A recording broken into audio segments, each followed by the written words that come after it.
Hi, this piece is called Dino Wants to Play Piano, and it's for elementary piano students, and I hope you like it.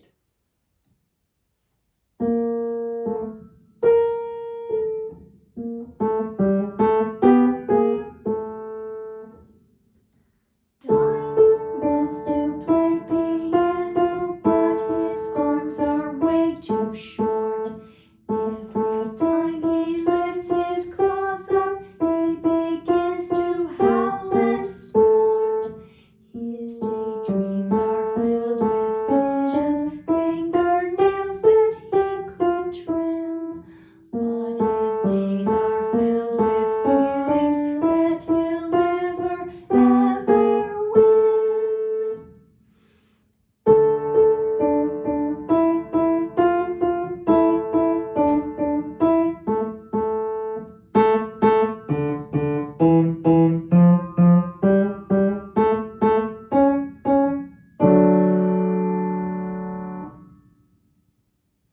Thanks for listening. I'm going to give some teaching tips in just a moment, but first I want to talk about how you can get this eSheet. You can get it as a single eSheet from my shop, or you can get it as part of the Max Music Piano eSheet Club. This is the second one for 2026.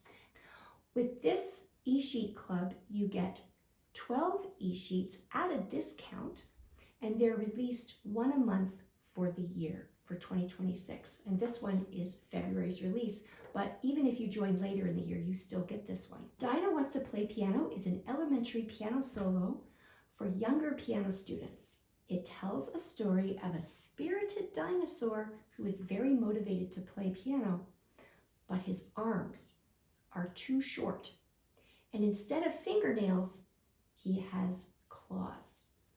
So there are some fun little reminders in this piece about how we learn to play the piano. The first one is Dino feels his arms are too short.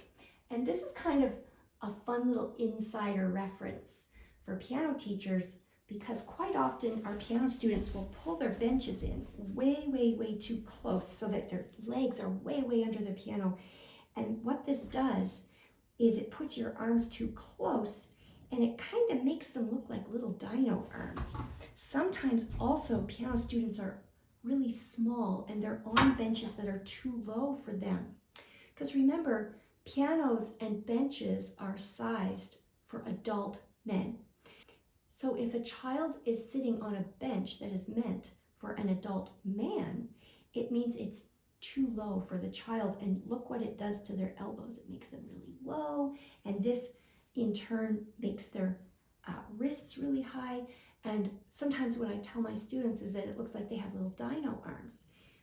Looks like they're little dinosaurs. And so what we can do to help our piano students, and what parents can do at home to help their children learn to play the piano at a good size for a child, is to either get an adjustable bench that helps the child sit a little taller, a little higher, and also to move the bench back. If you pull the bench too forward, it really crunches the upper body as well as the lower body. So a really great way to measure is to see where your knee is underneath the piano, and your knee and the edge of the front of the piano should be in line. The reason I don't like testing it with your arms here is because you could test with your arms and be too close, but push yourself back, and then you don't really know if your sitting position is in a good position for you.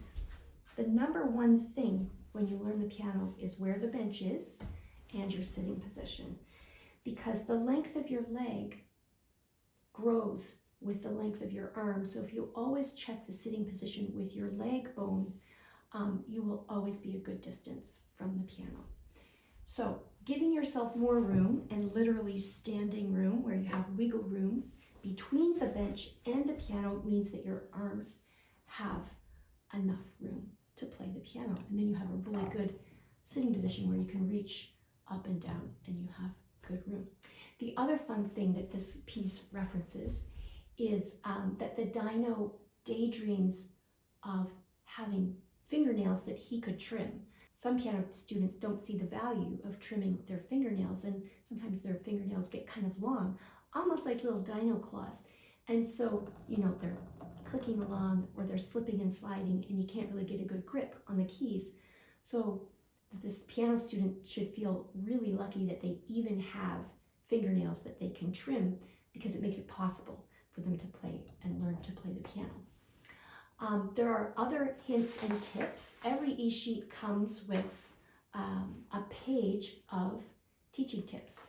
And these are just a couple of them. There are more that deal with the legato and non-legato, fermatas and accidentals, and the key. And so I hope you see the value in this piece. When I record my music, I usually don't give all the lyrics, because that's one holdback that I have for the people who actually purchase the music. So I hope you've enjoyed this. I hope you've enjoyed this little mini workshop. I'm going to try to do this with more of my videos, giving the music at the beginning for those who just need to hear the music, but also then talking about the piece at the end for those who enjoy that kind of workshop online. If you like this video, please like it and please subscribe to my channel. Thanks so much.